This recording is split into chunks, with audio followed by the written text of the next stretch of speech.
Thanks for joining me for hopefully just a quick minute as I share with you something that God was sharing with me in the shower this morning. It's a great place for Him to speak to me.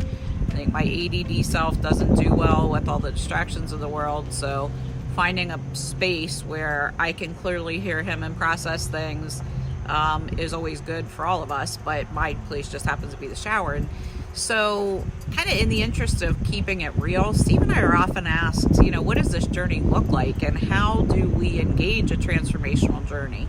So I think too often Christians are taught to believe you accept Jesus and then you're just transforming on your own. And the reality is it is a journey that we need to submit to and surrender to.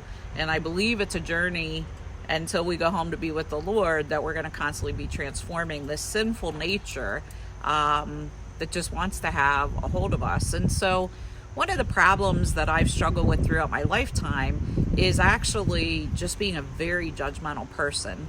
And I really dislike that about myself, or let me say I really dislike that about my sinful man.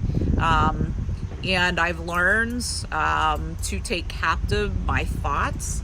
So often that judgmentalness is not perceived by those around me, but the battle in my mind to have the thought and to take it captive and to say, Lord, I submit to you, I surrender, please give me your eyes to see, your heart to feel, your ears to hear, because I can't do this in my flesh. Like, I just make judgments. I want to sit in the God seat and decide what I think about people. And so God, fortunately, turns around my thoughts so that my actions generally are not, consistent with the thought that's come into my head.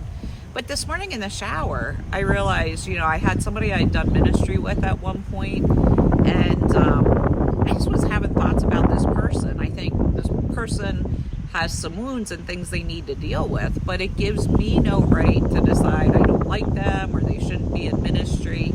And as I was having these bad thoughts and I entertained them for a minute too long, I could just feel God really say, really, Colleen, like, is that really your place?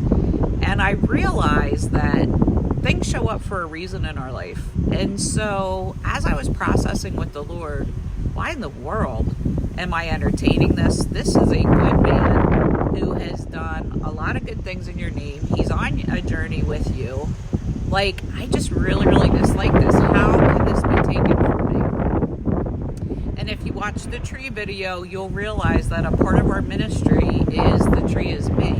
That the things that show up in our lives, what we call isms, the broken places, and even judgment is something. It's a broken place. It's something I'm putting in the God spot that only belongs to God. It's not my right to make judgments about people. That's God's right to make judgments about people. And so with the tree is me, I was able to stop and say, what is at the heart of this? And then how do I get around it? And so as I followed that judgment to the roots, I realized that I don't think it's an individual thing. It's actually a learned thing, and it's a generational thing in my family. It comes through generations. And it was just interesting. As I processed it with the Lord, He asked me to move to confession for myself, which I have previously done, but also for generations that have gone before me, to break what the Bible calls generational curses.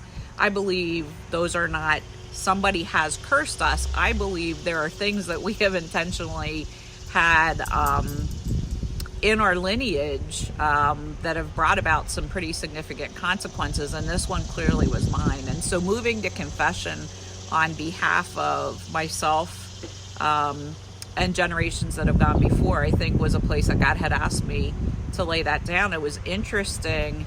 As soon as I did that, I just felt a little bit lighter, and actually the bad feelings about this person had completely gone.